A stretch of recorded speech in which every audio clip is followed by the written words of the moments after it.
Hey, good afternoon. Welcome to Two Gents Podcast. I'm one of your hosts, Ron Spikes. Well, it's sit in your sit in your space. I've been working all the way up until I get here, until I got to this point. And when I got to this point, I had a dancing beard, and if I turned my head the wrong way, had an upgrade this weekend that kind of threw my stuff off. So I'm gonna have to get back to the norm somehow. It's like my if you see me out there, don't be it ain't your camera. It ain't your video or nothing like that. It's me. It's actually me. I'm trying to a lot of the stuff that I had going is not working right now because I did an upgrade this weekend and I don't know. I'm just gonna push through it. Push through it. That's all I can do this time. You know, sometimes when you try to do stuff the right way, when you right on time, they don't like you. It's like the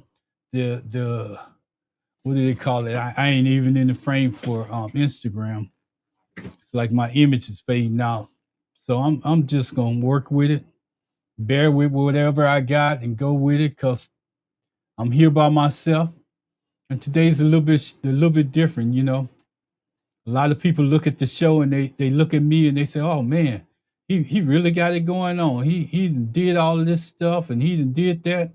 They really don't know. It takes a lot behind the scenes because I worked on this update with I got three pieces of equipment that I had to update. Somehow between all three, my image shows me with one of these weird beards and all the rest of that. And that's part of what they call chroma keying. So I ain't gonna educate you on the whole thing. I'm gonna tell you just bear with me through this, and I'm gonna get through the subject matter, and we're gonna go somewhere.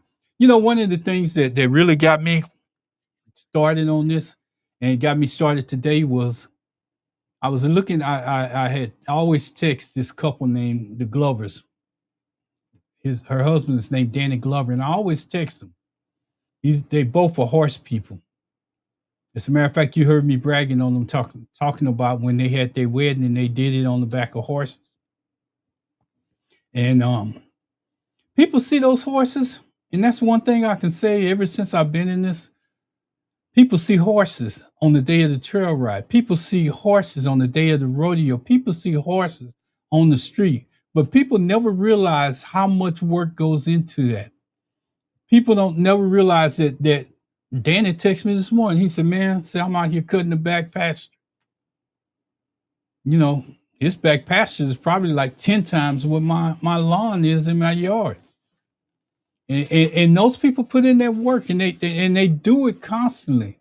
But everybody, it's almost like the title of the show. Everybody loves the harvest when they see them out riding those beautiful horses and everything. And then they go down to their house and maybe Danny or his wife get out there or JK get out there and they let you ride for a second. But that's the easy part.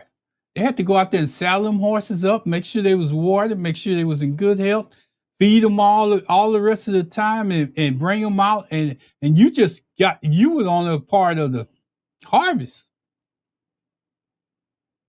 And see, that's the problem with us. We like being part of the harvest, but we don't want to be a part of the planting. And the planting means that you go out of your way to do stuff a different way. You go out of your way to make sure that you get to the harvest. And it's a lot of work in between the planting and the harvest. And very few people show up for the harvest.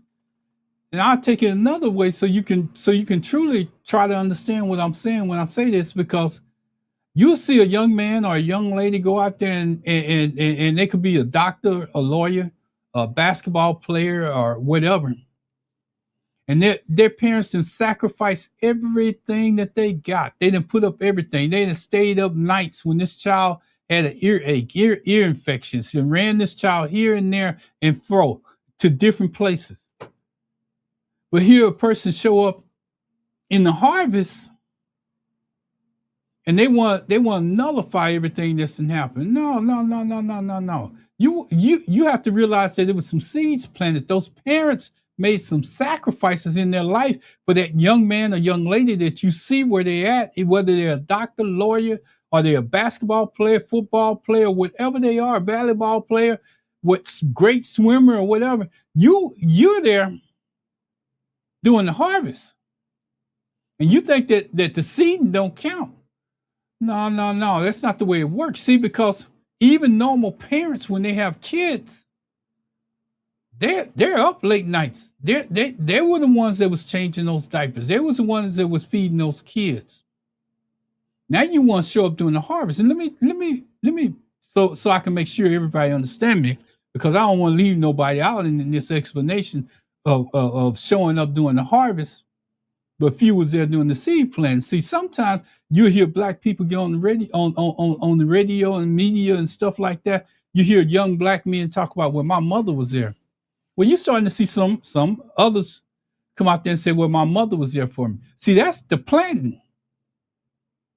And see, some of the times, I'm going to just call it out. Some of the times we as men, some fathers, are not there doing the planting, but they show up after the harvest. They show up when the trophies come. They show up when the draft is there. They show up when the young man can take care of himself, or young lady. And see, that's a problem. The harvest, anybody can do. The harvest, anybody can participate. It's the planting. It's the planting that nobody wants to participate in. And I always like to put it in my perspective, because this is just real talk for black people. You can sit in your space and listen, because the harvest is easy. I'm going to say it again. The harvest is easy. You heard me say it so many times. It's the planting that's hard. It's the planting that's hard. That mother that I'm talking about, she had to go to work the next day. She's the one picking up that child from daycare. She's the one making the sacrifice. She's the one putting in the time. And the only thing that you're giving up is your money. So you out there celebrating your harvest while that mother is struggling planting seeds. Then you want to criticize that mother for what she did, but you wasn't there during the planting of seeds. You want to offer up, let me tell you what's good. You want to offer up excuses why you wasn't there. You want to say, oh, I had this job, I was doing this, I was doing that, I was running over yonder, I had this. But you didn't think during all that time that you was running that you could spend a few hours with your child to take some of that pressure off?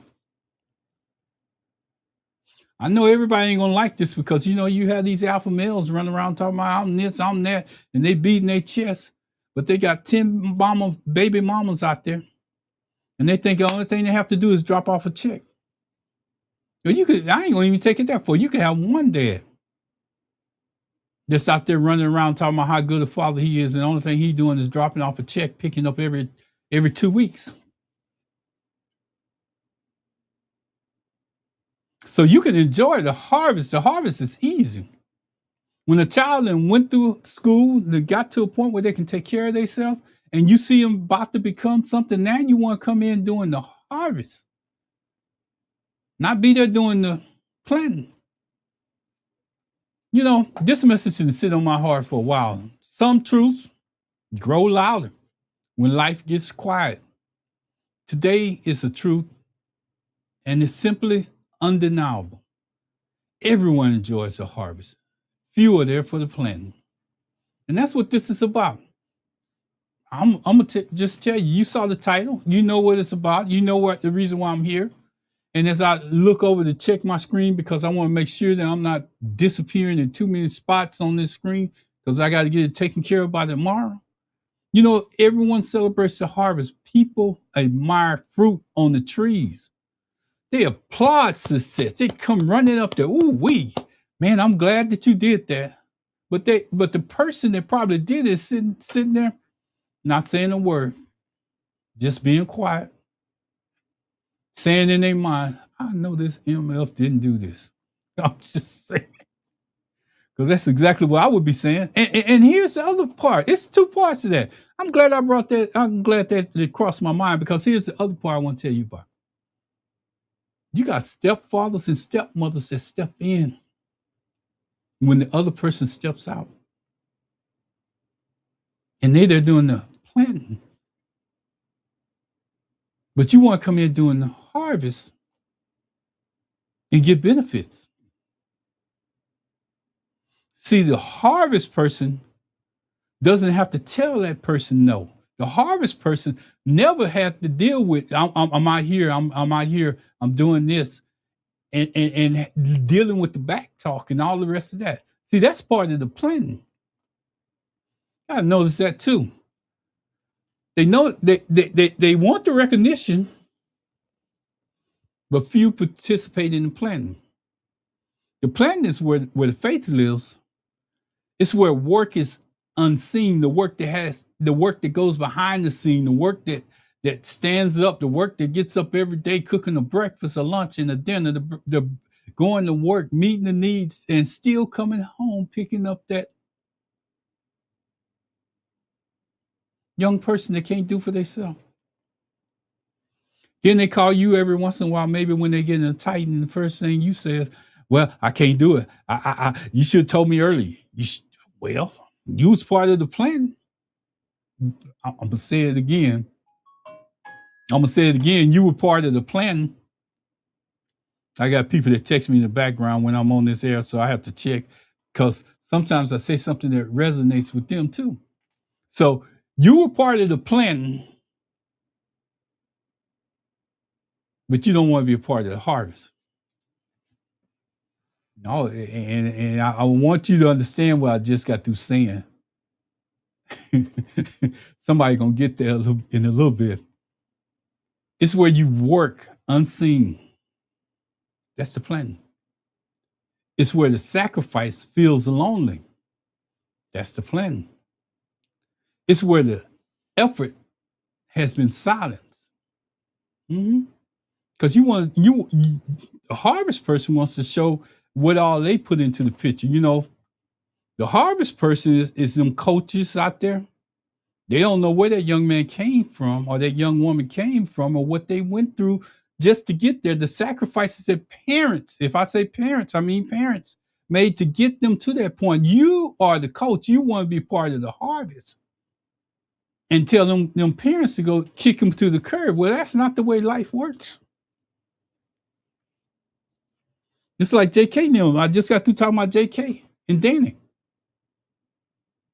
Yeah, they chose to live where they live. They enjoy horses. They got pastures. They got probably other animals that they got to feed during the day. I think I remember JK talking about that. But that's where they chose. But when you get there, you stay there for a couple of hours, and then all of a sudden hey, let me get a couple of them eggs. Hey, can I get a couple of them watermelons? Can I get a couple of, can I get a couple of them greens that you done grew? See, that's part of the planting phase. And few people are there for that. No, it's almost like let me break it down to some of y'all, because some of y'all understand it this way. When you go to the club and you show up and you got your money in your pocket, and your buddy show up and he ain't got nothing. You order a drink and he just sitting there looking at you, or a female, and they just sit looking at you. So you feel sorry for him. So you pull out your little bit of change and you go ahead and help them out. See, you planted your seed. They came there to be a part of your harvest. That person came there to be a part of your harvest. They didn't have it when they got there, but they knew that you was going to have it. So that was planting your seed. I just want to say this.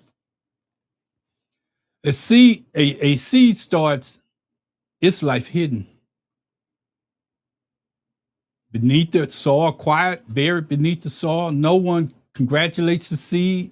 No one celebrates the roots, but the roots make fruits possible.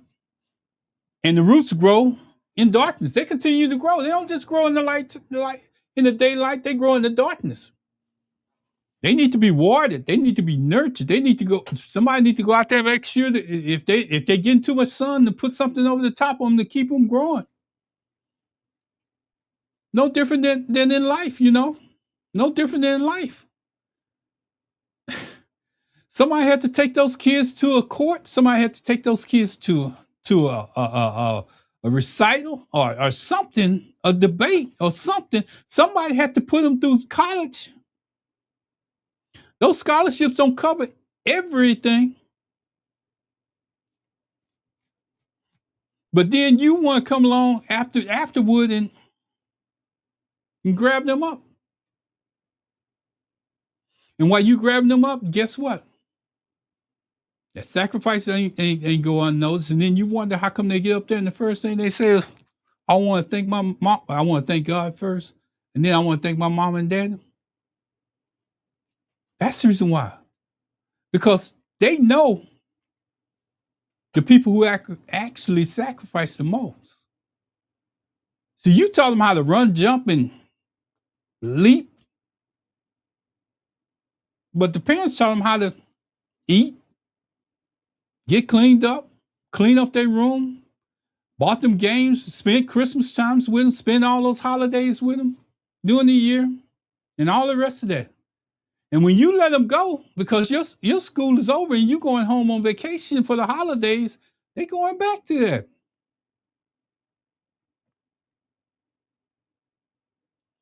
That's part of that seed plan. See, because you can let go. You're in the harvest.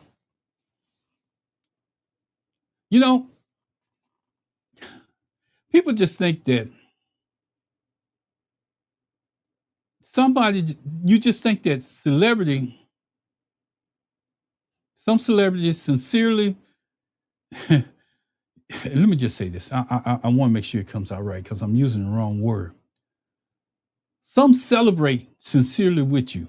Don't get me wrong. Some people come along with you. Some people willing to make a sacrifice. Some people you can pick up the telephone and call them and say, hey, look, I got this I want to do.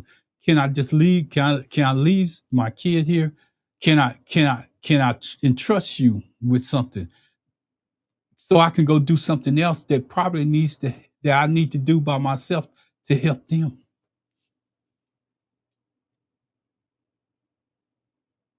Others only arrive when the success comes.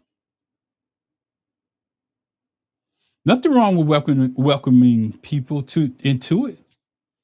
Just remember who stayed early and went home late. Just remember who woke up and sacrificed and probably called in a couple of times, say, I can't make it at work. And that's where their bills come from. I can't make it because I'm sick, but they went to do something for that person to succeed. Remember who believed in them when nobody was around. When they was 9 to 10, when they was 7 to 8, and they was going to those little league things, and they barely knew which end of the field they was going to. They might have took off running the other direction if that person wouldn't have told them to go back the other way. And everybody was laughing, but that person was on point telling them to go back the other way. See, that's the evidence. Remember who encouraged your seed. Because sometime along the way, it is people that encourage them. Some people take out time to help you. Some people spend time with them, like mothers, fathers, grandfathers, uncles, aunties. They count too. They part of that plan.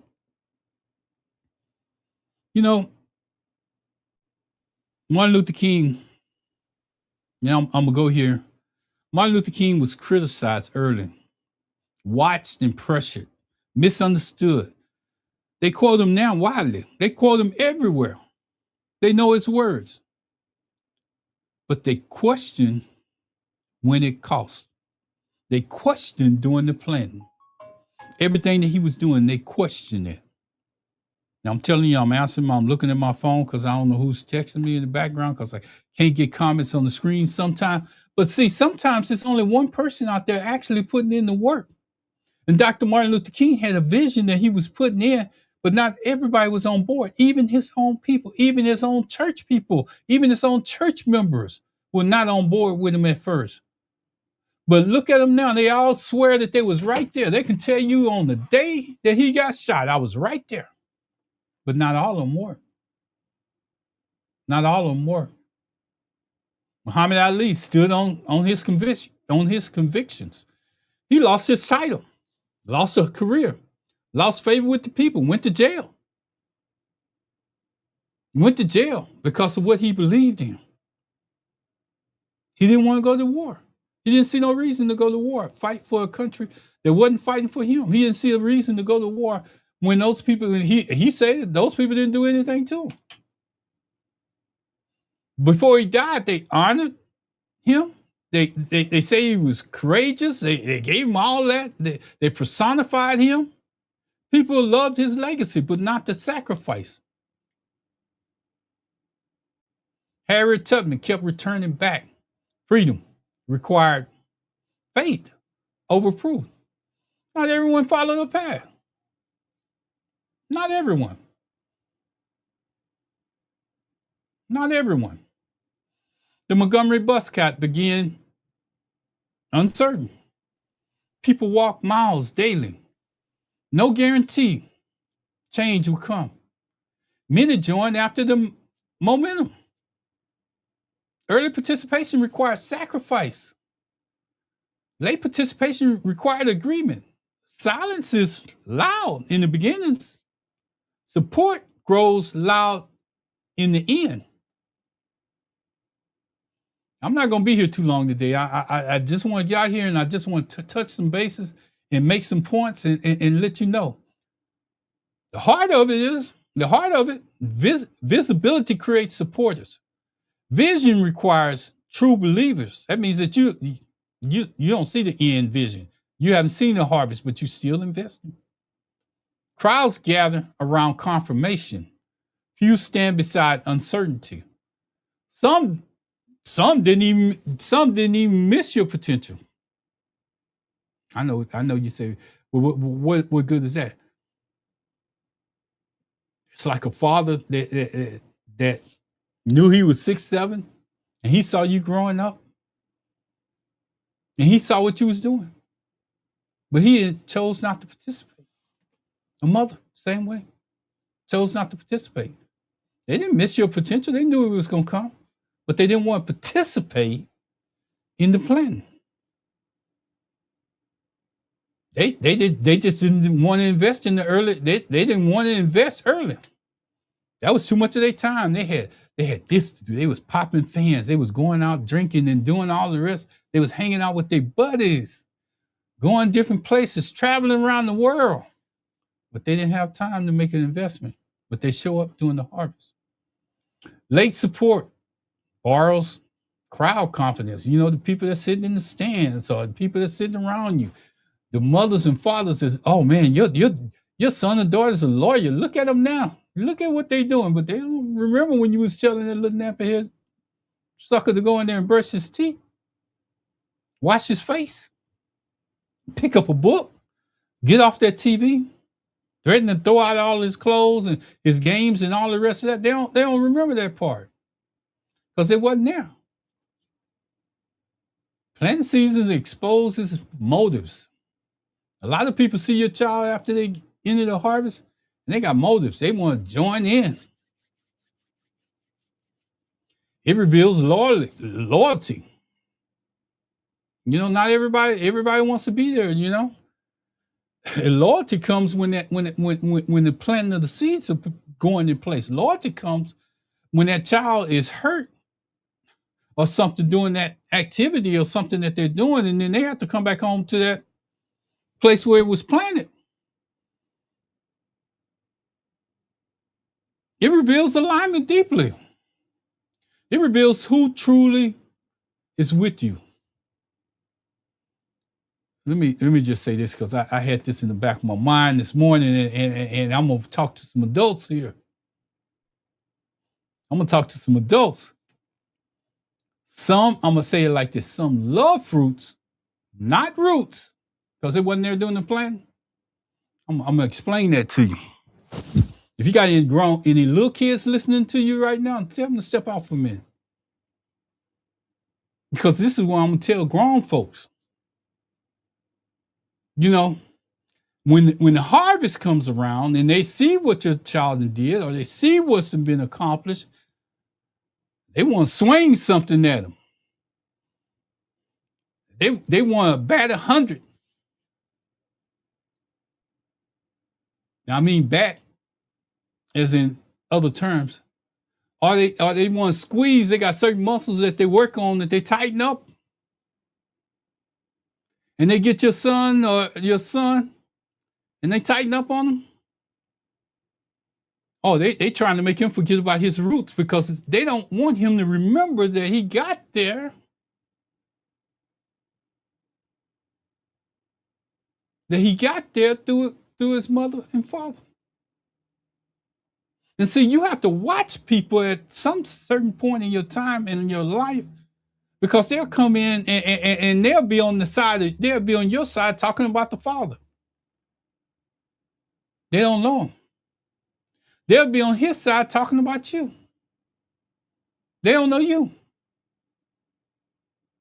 And the real reason why I say that is because those are the people that come into your life. They have something to gain by what you have put into your child or life. House, bigger cars, great cars, dress great, do everything that you did to plant the seeds to get where you at. But they want it. They don't want to sacrifice for it. It's almost like this podcast. Everybody wants to see a successful podcast and they want to join in. But when you plant the seed, nobody wants to be there. Few show up for the planting process, but many show up later. Hey, how you doing? I remember when I used to listen to you. How long was that? A week ago? I'm sorry, I'm getting sidetracked. But you understand the process in which people will come in during the harvest time that they never could have made it during the planting time. See, planting is hard. Planting is sweating. Planting is sweating. Planting means that you can sweat. You can put it to sweat equity, as they call it. Planting means that I was a mama when the question was asked, where's the daddy? Or I was the daddy when the question was asked, where was the mama?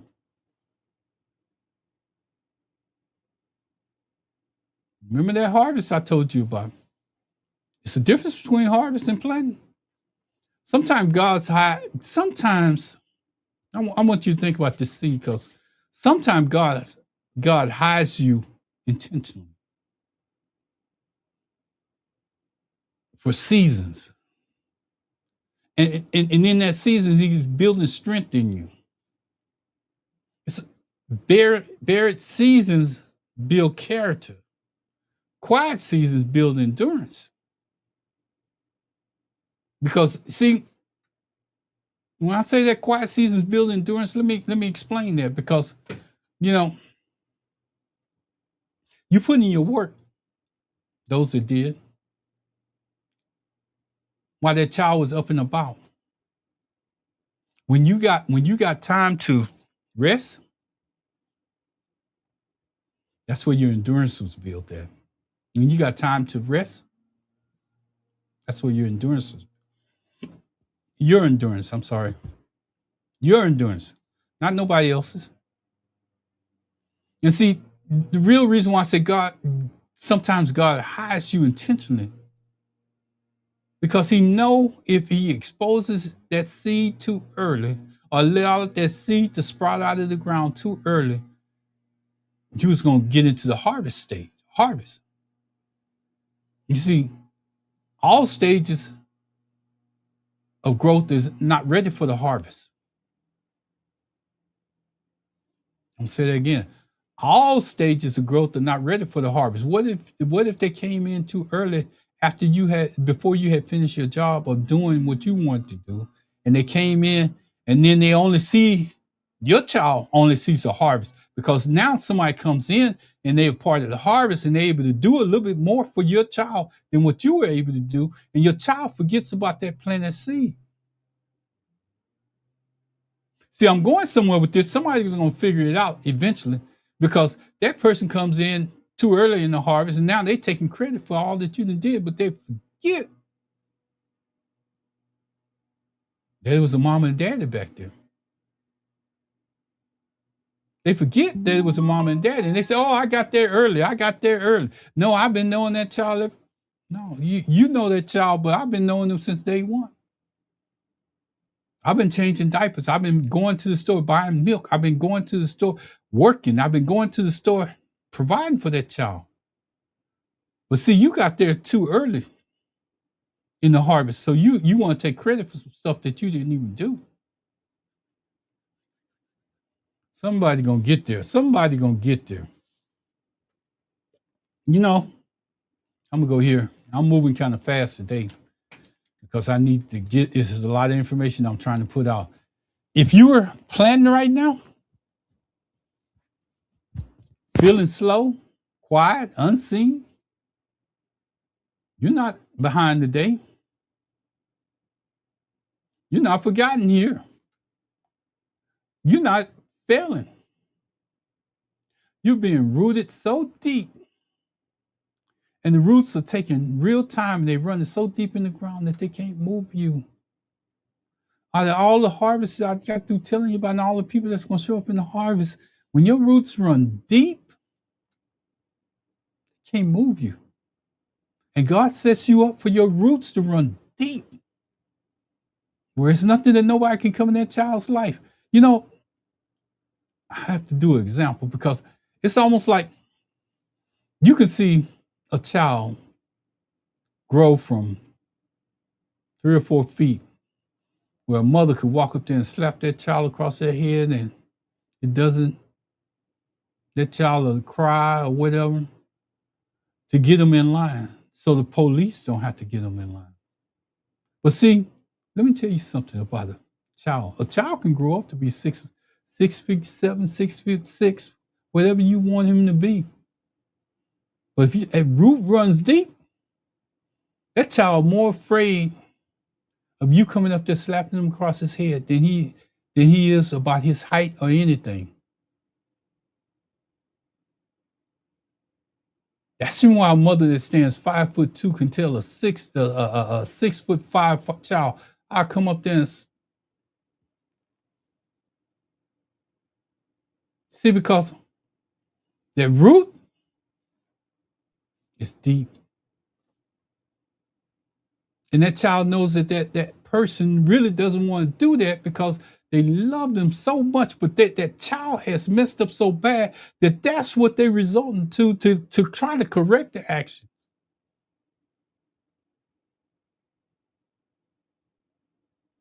I'm gonna have to let that sink in a minute because see, most people don't understand that when a mother or a father comes up to a child and say, "It ain't about bringing you in this earth. It's about the root that I planted to help you get where you're going, the sacrifices that I made to help you get to the point where you at." You don't have to be an athlete. You don't have to be a football player. You don't even you could be a grocery sacker at the end of the line in Kroger's for right now. That's not your complete destiny. But I made sacrifices even for you to get there.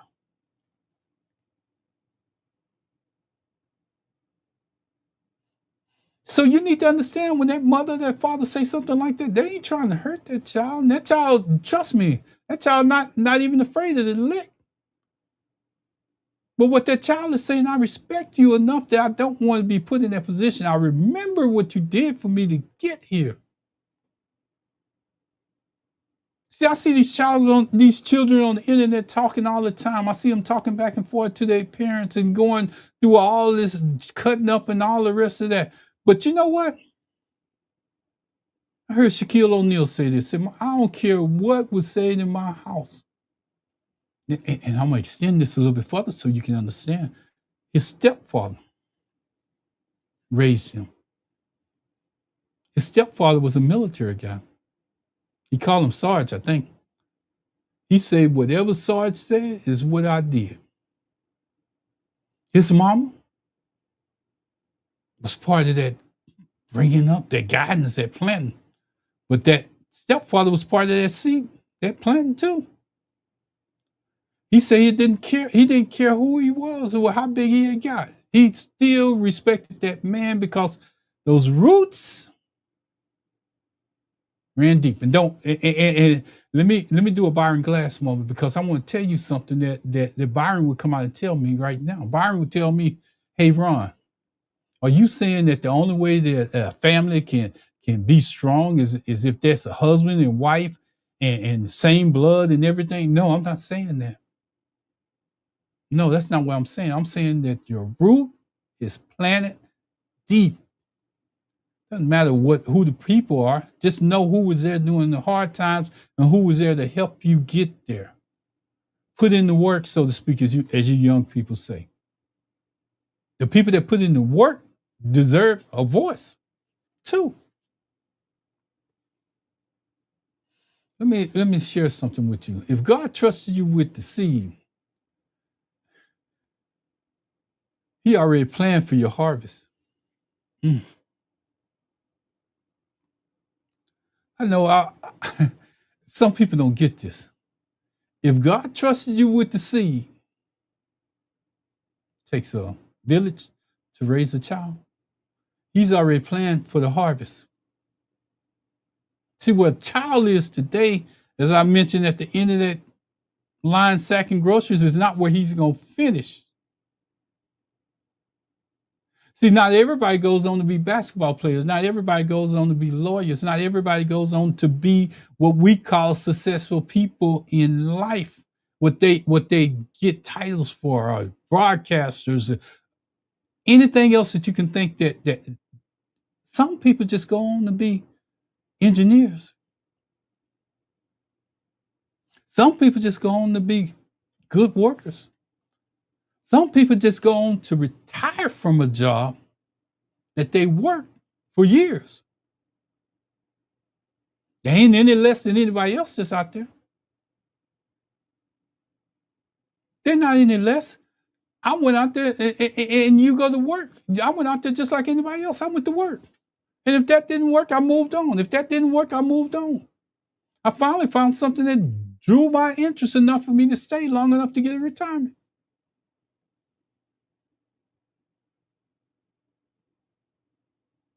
I'm just putting it out there, you know.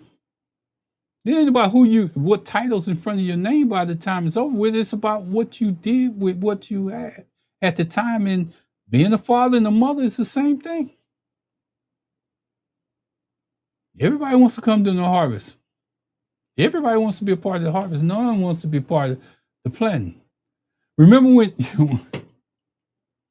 this, when your harvest finally comes, people will come. People will come. They will come, they will come, they will come. If you ever come into any amount of money, they will come. They will stay with you. Scrub your floors. Watch your kids do everything that they can just so they're a part of your harvest. But as soon as that money disappears, you know what happens to them? They leave too. They're not a part of your harvest. You know, think about and the only reason why I'm using celebrities is because you see it all the time. You see these celebrities or these athletes that travel with these large group of people all the time. Some of them are childhood friends. Some of them are people that they met along the way that they thought they had more money than them and everything else. And when that person loses what got them there, they by themselves. When that person loses or injured or can't come back from where they was, you know where they go back to? Lord, if the Lord granted them that time, that child, that parent, that time where they had a place to come back to, they come back to that planting. And they may not never get to the status that they got to before. But if they ever rose up from where they was and they came back into that environment, they change. They change. They change. They need fewer friends and they making more frequent visits back to their planting or their planting than anything else because they learn. See, everybody is not smart enough to learn.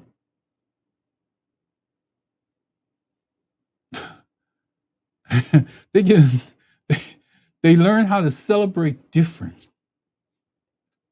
They get a new visibility, both the human responses. Because when I was up, you were there. But when I went down, I was there by myself, and maybe the people that planted that seed. The only thing I'm saying is don't forget this. Who stood beside the emptiness that was there? Who believed without the evidence? Who encouraged your seed or anything that you plan on doing early? Who was there? Who encouraged you to keep on moving, even when you wanted to quit, even when you wanted to stop? I tell you, and I got to share this story because I remember a situation. I can't call. I'm trying not to describe the situation, but I remember a parent telling a child that wanted to quit school when we were. I can't even say that part. But anyway, I remember a parent telling a child who wanted to quit school that was going to be an engineer, and they told them they was going to quit school and become a full-time DJ because they're making so much money and all the rest of this. I think they was on like the second or third year or something like that in college, and their parents was making the sacrifice for them to go to school. I heard this loud and clear. I was close enough to hear this for myself. Damn it, you can quit whatever you want to quit. But let me tell you something. If you're going to quit it, you pay me back every damn dime that I put in it. I mean, every penny of it. And the way that person said it, it's like it came from the bottom of their feet all the way out of their voice. That's just how upset they was with this particular person. So when you hear something like that, or you see something like that, you know, it tells you about the planting of that seed. And that planting of that seed probably brought all those emotions out, the sacrifice and the things that they had did to get them to that point. And that's what came up. That's why I say history remembers the harvest, but the harvest was never guaranteed. Somebody had to push them in a direction like this person did. When they wanted to quit, somebody had to stand up and say, "Oh no, not after what all I done put into this. No, you ain't gonna quit. You're not a quitter. You gonna follow this through." There were moments of doubt in everything. I'm sure there was moments when taking a test to become a school teacher got hard. When there was moments where you didn't feel like you could do it. You may have had a bad paper or something that you turned in, but you still had to pursue it to get where you're going. Moments of silence. Moments that you was just in a hamster running around the wheel. You didn't have no proof of where you was going, what you was trying to achieve, but you still had to do it. You know, as I told you about people texting me in the background. I told you about people texting me in the background. That was one of the people I just got through talking about. He got up and cut a whole pasture this morning, a big pasture. Told you about probably about 10 sides of the field that I'm working on. And you know, as I look at this, he's still texting me in the background. I'm surprised he still got energy. But he's still texting me in the background, telling me some stuff. But as I look at this, I just want to say this. I want to say this without a doubt. Imagine you went out there and cut all this field this morning, and you still got energy to follow a show like this. I'll be laid out on the floor in the fan, in the air condition, chilling. I see my glasses messing up and everything. So I got messed up eyes. I'm just going to apologize for it till I can get time to do it. And ain't nothing I can do. History reminds us of a harvest, but the harvest was never guaranteed.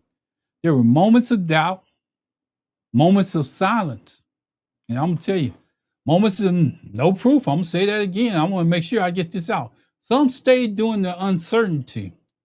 Some waited for the confirmation so they could participate. Parents, daddies, moms, other relatives that didn't want, that wasn't coming out to those games, wouldn't participate, wasn't coming out to those recitals or nothing, but you gave them an invitation and told them to come to get in there.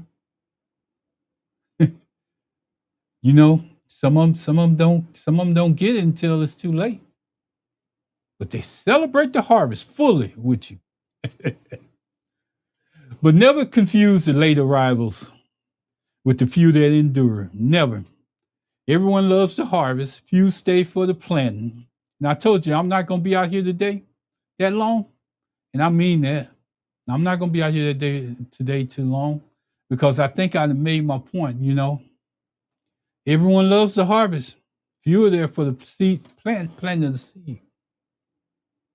And here's what I want to tell you.